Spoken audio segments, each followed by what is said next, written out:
This podcast has language that some people might find offensive. On June 23, 1996, 4 LAPD officers went to the headquarters of Death Row Records to verbally admonish the record label. The officers had issued that warning at the behest of Death Row's neighbors in the suburban enclave of Tarzana. There had been complaints about armed gang members coming and going. There were increasing reports of assaults, auto thefts, and armed robberies. This might have been a particularly observant neighborhood watch, or it could have been a case of racial profiling. But it was true that Death Row had become a hangout for gangsters, and not just the Bloods that label head Suge Knight rolled with. There'd be Crips on one side on couches and, Bloods on the other side, because Snoop was Crip affiliated at that point. That's Lee Savage, co-director of the documentary Welcome to Death Row. And there'd be a Donnybrook. It was this thing of violent episodes. And there's this sense that, to be authentic and to authenticate this music, we need to have, the real, genuine articles that we're talking about in this music in the, here in the mix. Reggie Wright, Death Row's head of security, says those tough guys served a purpose. And people always ask me, why did you always have those gang guys around and all of that? You needed them. Because you can't have your security guys walking up to the club in New Orleans or wherever. Hey, where's the weed at? Or go get that chick number for me. I want to holler at her. And plus, gutter niggas recognize gutter dudes. When they notice some other dudes that had that look, that penitentiary look, or usually done did some time or done heard who they were, you'd be like, nah, I don't think we're going to run up on those niggas right now. You knew those dudes were about it. When he signed with Death Row, Tupac Shakur publicly embraced that gangster ethos. He got the letters M.O.B. tattooed on his right triceps. He said it meant money, organization, and business. But some people took it to refer to the Mob Piru, a faction of Bloods from Compton. It was 1996, and Tupac was the biggest star in hip-hop. But Death Row was starting to fall apart. Snoop was on trial for murder in a case stemming from an altercation near his house 3 years earlier. After he was acquitted that February, he started to distance himself from the gangster life. The month after Snoop's acquittal, Dr. Dre announced that he was leaving Death Row. He'd grown weary of the violence surrounding Suge, and he wasn't eager to work with some of the label's newer artists, including Tupac. Dre, at some level, just was not that hot on Tupac. So I think that's where it's like Tupac, and it's suddenly Suge is just obsessed with Tupac, and it rubbed Dre the wrong way. Tupac came to feel the same about Dr. Dre. He was bothered that Dre never showed up at Snoop's trial, and he thought Dre didn't do enough to support Death Row in its beef with Bad Boy Records. Reggie Wright says Tupac would constantly remind his Death Row colleagues that Dre wasn't a good label mate. He was the one that pointed things out to us. He was the one that was like, "That's a disloyal motherfucker. I don't want to be around him. I ain't feeling him." Tupac's resentment of Dre became increasingly obvious. Death Row's publicist, George Price, says that the first draft of the art for Tupac's follow-up to All Eyes on Me showed Dre getting sodomized. I said, Suge, I'm sorry, but I'm not going to allow you to put that out. I took all that shit off of there. Tupac put that same kind of homophobic taunting into the next single he was planning to release, Toss It Up. Still down for that Death Row sound, searching for paydays, no longer Dre Day, or even Dirt J. Gone and forgotten, rotten for plotting child's play. Check your sexuality, as fruity as this Alizé. Quick to jump ship, pump trick, what a dumb move. Cross Death Row, now who you gon' run to? Dr. Dre addressed Death Row's smear campaign in the October 1996 issue of Vibe. He said, "It's just a lot of negative bullshit. So from here on out, Death Row Records don't even exist to Dre." It seemed like Tupac and Death Row were going to ride together. Everyone else be damned. That's how it looked from the outside, at least. But even as Tupac was calling out Dre for disloyalty, he was making his own moves away from Death Row.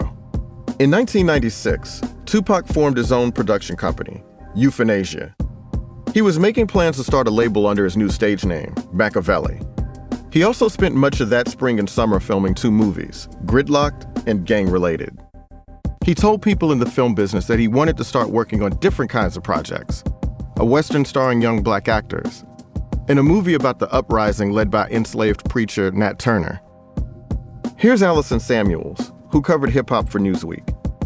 I think he knew Death Row was going to be a roadblock for him because none of the major studios, those people weren't going to deal with that. You know, because you didn't know if Suge was going to go out and beat somebody up. You don't know. And like nobody's going to do business with you with that. The surest sign that Tupac was considering a different direction came on August 27th, 1996. That's when he fired Death Row attorney David Kenner. Kenner was a former defense attorney who'd made his name representing drug traffickers. He came to power at Death Row by attaching himself to Suge Knight. Kenner got Suge and Death Row's artists out of a bunch of legal jams, and he came to play a big role in the label's day-to-day operations.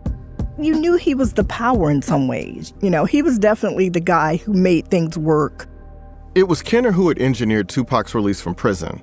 But first, Tupac had signed a contract with Death Row, an agreement that also made Kenner his legal representative. Once he was on the outside, Tupac grew frustrated with that arrangement. One of his other lawyers later said Kenner was less than transparent about money Tupac was owed. The final straw came when Kenner denied Tupac access to some music he'd been working on in the studio.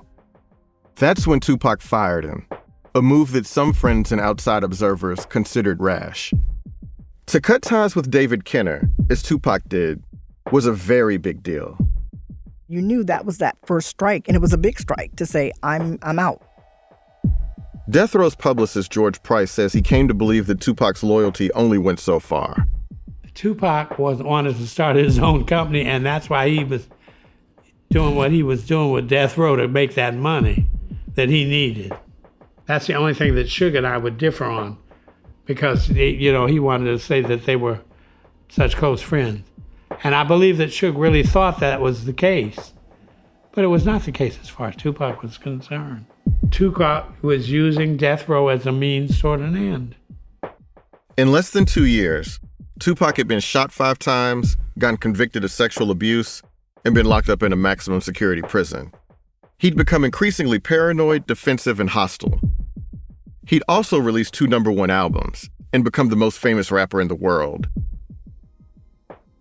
It often seemed like Tupac couldn't think more than 1 second ahead, but he also appeared to understand, on some level, that he couldn't keep acting that way forever. He had to make a decision about what kind of career he wanted to have and what kind of life he wanted to live. In the summer of 1996, he was increasingly essential to the survival of Death Row Records and increasingly ready to strike out on his own. He was on the verge of making a choice. And then he went to Las Vegas.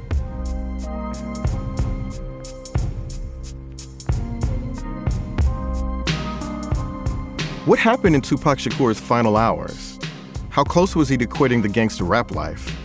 And how would one last reckless act come to define his legacy? This is Slow Burn. I'm your host, Joel Anderson. This is episode 6, Till Somebody Kills You.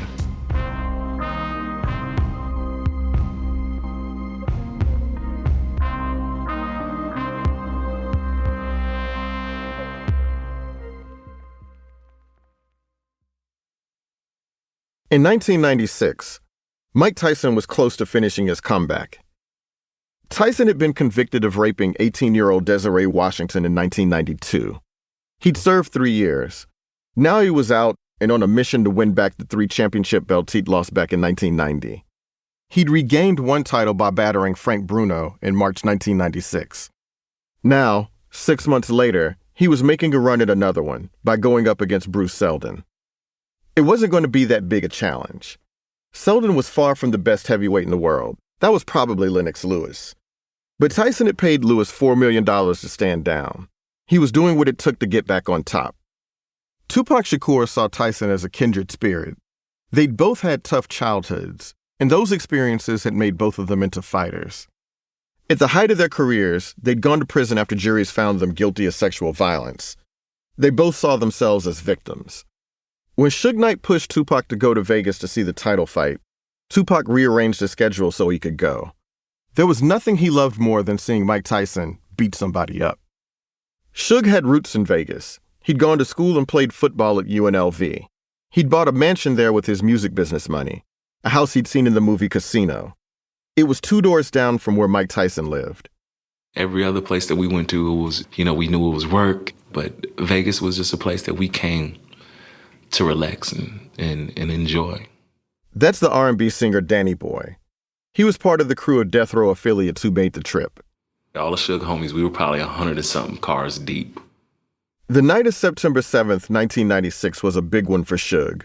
He was running a nightclub in Vegas, Club 662, and there was going to be a party there after the fight. The rapper Craig Mack was scheduled to perform. Here's Reggie Wright again. Craig Mack it was like his signing party. He was going to be signing to Death Row East. Death Row East was Suge's expansion plan, his attempt to move in on Puffy's turf. Craig Mack had a hit a couple years earlier with Flavor in Your Ear. It was on Bad Boy. Biggie had a verse on the remix. Signing Craig Mack to Death Row would be a coup and a statement of purpose. It's not clear how firm these Death Row East plans really were. Craig Mack, who died in 2018, said the reports that he'd signed with Suge were premature.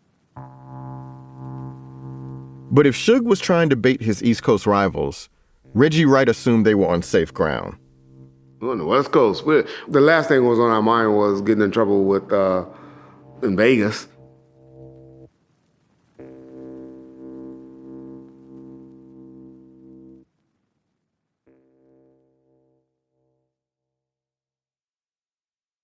When Mike Tyson walked to the ring to face Bruce Seldon, there was a new Tupac song bumping from the speakers at the MGM Grand Garden Arena.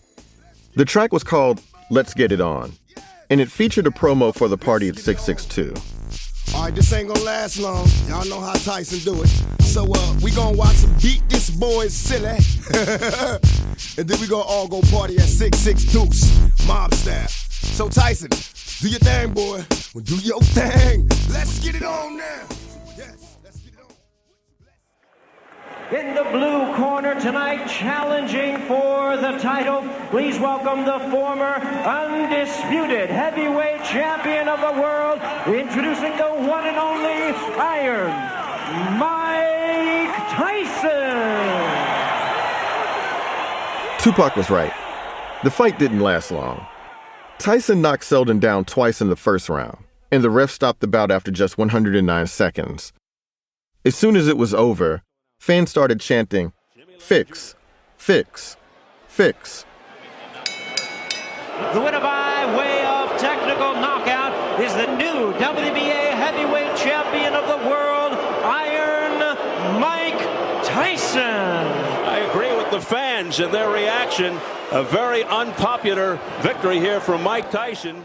There's no evidence that Seldon took a dive, and not everyone in the arena was disappointed with what they'd seen.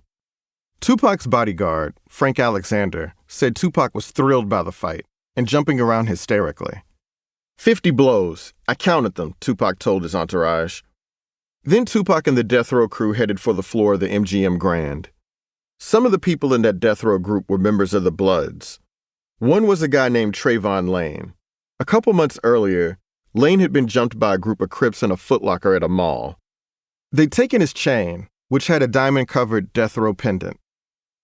At the casino, Lane spotted one of the guys who'd attacked him in the shoe store. He pointed him out to Tupac.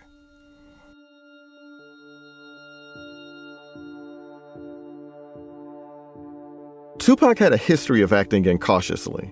He'd started fights and menaced gangsters and hitmen. He'd released a track in which he'd violently threatened a long list of prominent East Coast rappers. But now, flush with success and high from the rush of the Tyson knockout, he did something as reckless as he'd ever done. Here's Reggie Wright. I hate that Pop, showing his loyalty, took off and did what he did. What Tupac did is chase after the Crip who'd stolen Trayvon Lane's pendant. His name was Orlando Anderson. He was 22 years old. You can see the blurry footage from the MGM security cameras on YouTube. Tupac appears from the left in a flash, having already landed a punch. He then follows up with a kick as his crew joins in pummeling Anderson. Pac should not have been that close to the action.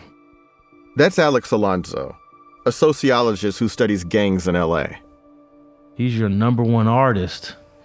and you're walking around with him like he's a member of Mob Piru, and it just shouldn't have went down that way. In that moment, Tupac was no longer a performer. He was a gangster. Casino security broke up the beatdown, and the death row crew hustled out of the casino. Tupac was still pumped. "I took him out faster than Tyson," he boasted to Frank Alexander as they walked back to their hotel.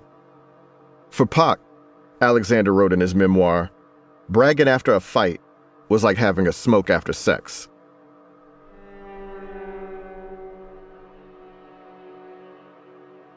Tupac and his team stopped at the hotel, then stopped at Suge's house. Finally, they headed to Club 662. Tupac rode in the passenger seat of Suge's new BMW 750. They were blasting Tupac's new album so loud that a bike cop told them to turn it down. At about 11:17 p.m., Suge stopped his car at a red light. Frank Alexander was in the car behind them. He watched as a white Cadillac rolled up next to Suge's BMW. Then he saw an arm come out of the Cadillac's window. Then, a .40 caliber Glock pistol.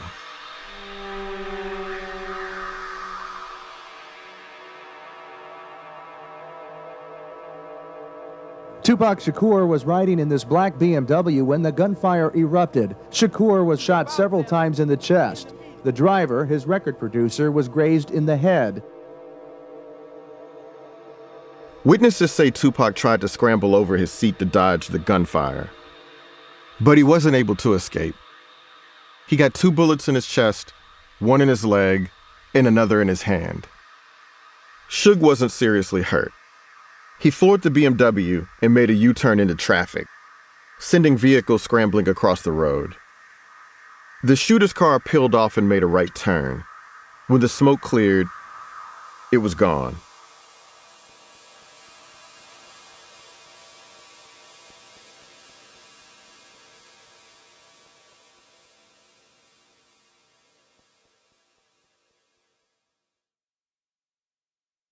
Danny Boy had already made it to Club 662 for the after party. He was waiting on the death row contingent to arrive. Suge and them wasn't there in the time I thought that they should have been there neither. And then one of the homies kind of like just busting in the, through the security. Holla, Suge and them just got killed up on the strip. And that's when everything became crazy. Suge was actually treated and released not long after the shooting, but Tupac was in intensive care. Rapper Tupac Shakur remains in critical condition this morning at a Las Vegas hospital after he was shot repeatedly over the weekend. He is severely injured internally. He has multiple gunshot wounds to the chest. On the morning of September 8th, Tupac underwent emergency surgery. His mother, Afeni, rushed to his side. Friends and supporters, including Tyson, Jasmine Guy, and Jesse Jackson, were there too. One family member told a reporter that Tupac would pull through. After all, he'd survived a shooting before. He was in bad shape, but you didn't think that he was going to die. While Tupac was in the hospital, there were rumors about possible gang-related retaliation. People were making threats, saying that they were going to finish what they started. A Bad Boy employee reported getting a death threat, and some Bad Boy artists canceled appearances. In Compton, there was a flurry of gang-related violence, with at least 3 people killed. It was just a hint of the warfare that was coming. Suge Knight gave a brief statement to Las Vegas police. He described the casino fight as mere pushing and shoving. He downplayed rumors that the East Coast-West Coast beef might have played a role in the attack, though he did tell police that Death Row may have been a target because we sell more records.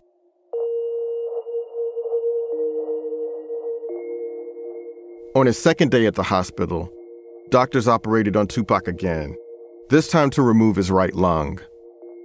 After that operation, he momentarily opened his eyes, raising hope that he might make it. On September 12th, Tupac started convulsing violently. His doctors were afraid he'd hurt himself, so they put him into a coma. On September 13th, 6 days after he was shot, Tupac had to be resuscitated several times. His mother, Afeni, eventually told the doctors to stop trying.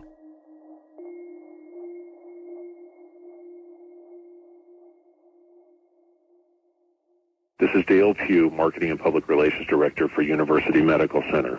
This message is being recorded at approximately 5:15 on Friday, September 13th.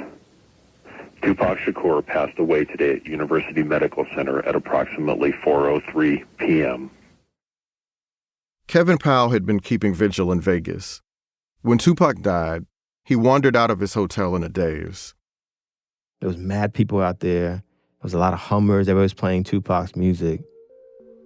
I had some liquor. I went to that corner, and I poured liquor on the ground, and I remember just crying, and I was drunk.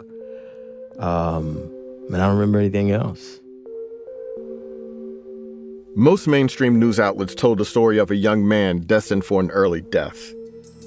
Good evening. A controversial rap artist who led a troubled existence has lost his fight for life. He had already survived one near-fatal shooting, but he couldn't survive a second. Rap star Tupac Shakur died last night after a brief life in a rough business. He was 25.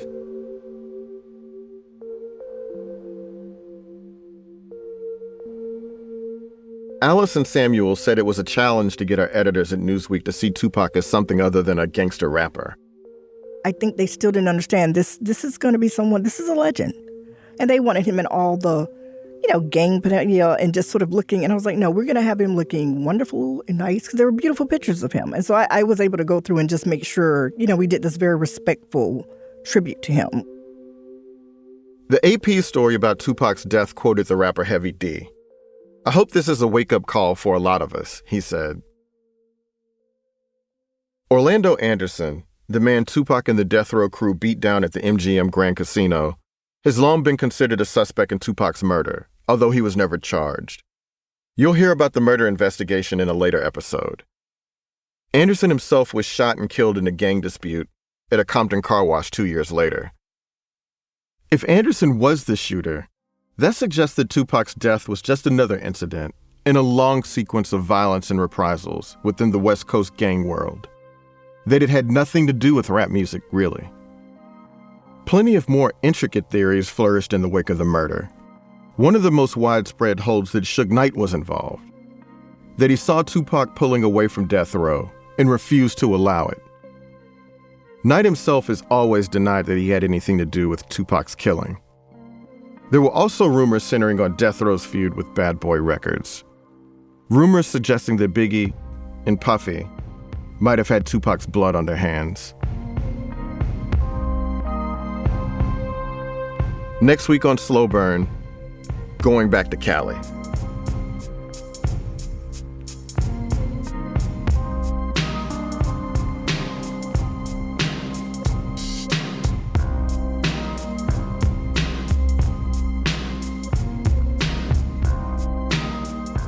Slow Burn is a production of Slate Plus.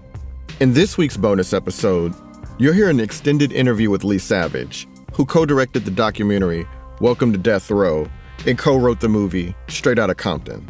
He gave us an inside look at Suge, Tupac, Dre, and the rise and fall of Death Row. Slow Burn is produced by me and Christopher Johnson, with editorial direction by Josh Levine and Gabriel Roth. Sophie Summergrad is our researcher. Our mix engineers are Jared Paul and Paul Mounsey. Don Will composed our theme song. The artwork for Slow Burn is by Lisa Larson Walker. Special thanks to Slate's Child 2, Derry Johnson, Chris Malanphy, Lowen Liu, Allison Benedict, and Jared Holt. You can find a full list of books, articles, and documentaries used to research this episode on our show page. And by the way, we created a playlist on Spotify to go with this season. We'll be updating it each week with new episodes and songs by Tupac, Biggie, and their collaborators. Check it out every week at the link in the show notes. Thanks for listening. Peace.